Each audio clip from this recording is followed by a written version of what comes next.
welcome back. We are here with our good friends from the Center for Wildlife. Joining us now is Executive Director Kristen Lamb and Gaia, the great horned owl. Good Kristen, morning. welcome. I have never been this close to an owl. Isn't it amazing? This is so cool. Okay, so first of all, great horned owl, Right. different from the barred owl. I know Correct. the who cooks for you. What does Gaia say? Yeah, so the great horns have the deeper Okay. and that's a male is deeper, the female would be more like so it's higher that pitched, so and if well. you're hearing in your neighborhood owls, those calling back and forth, you can tell it's a male and female calling back to each Say, other. hey, what are you doing tomorrow night? So more like this time of year, it's the female saying, could you come back here with those groceries I told you to go hunt? Some mice. Oh my gosh, what a beautiful bird. The coloration, Kristen. Yeah, so they have great camouflage. They are the largest resident owl species that we Okay. have here in Maine and New Hampshire. You can see her gigantic feet and They're talons. huge. They are huge. They have 200 to 300 pounds of pressure, pounds per square inch of pressure in their feet. Are they So talons? Is that what they're called? they're talons, okay. and then those feet are just so strong.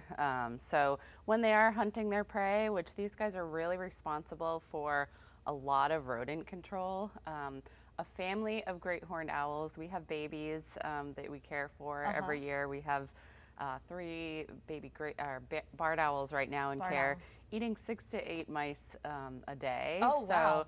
if you think about, if you have a group of 2 adults and then 2 or 3 great horned owl babies, they can be consuming up to 24 mice from your neighborhood a day. Well, I want them to So- come over to my place. That's great. I know. Jeez. So if they were absent, and we know that rodents can spread disease to humans as well, if we take those guys out of those habitats, Yeah.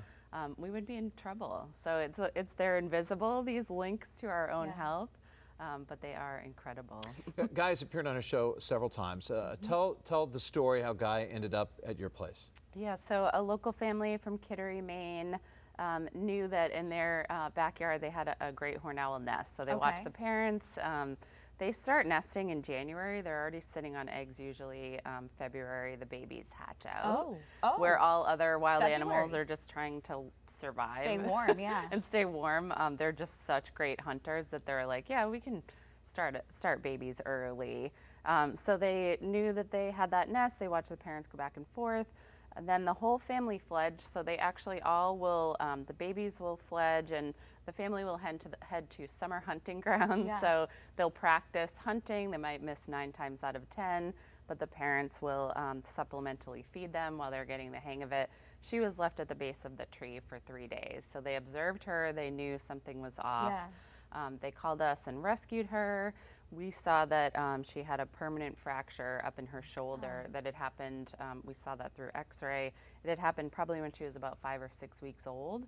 Her parents were still amazing, so even though she was injured, they continued feeding her, and it grew deformed. So that's that right wing that kind of droops down a little more and sticks out farther.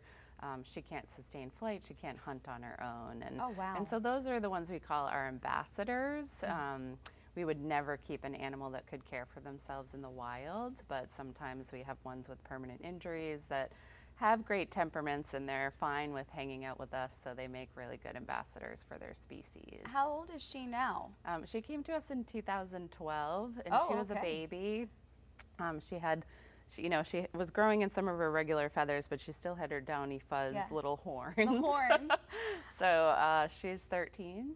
Tell me how special it is to watch them grow up. You feel like it's your kids, right? Yeah. They're that young, and this is 13 years later. Yeah, and I'm honored to have worked at the center for 20 years. I started as a baby bird room volunteer, and so I was able to work with her from a baby. So it has been cool to see her grow up, and their personalities come out. They, they might be shy and quiet and like not show their little quirks until they learn to trust you. And then they have all these like funky little, I like to do this, and I like to sit over here, and I like to come to your glove this way. What's the greatest threat right now to the great horned owl here in Maine, especially this time of year, what Center for Wildlife sees? Yeah, it's such a great question. I was actually thinking about it on the way up here because I had to stop because of tree work being done, utility work. So unfortunately, the time that tree work is done is usually peak nesting season for all of our species here in Maine and New Hampshire. So we encourage people to delay tree work until October. So it doesn't mean you can't cut down the trees or the branches or anything like that.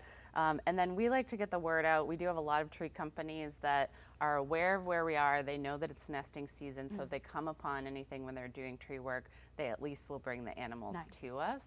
And then the second biggest thing is rodenticide. So people, you know, you're putting out rodenticide, they're treating their backyards, they're you know, putting stuff out in their barns and things like that. And if we take, again, if we poison a great horned owl, they eat it.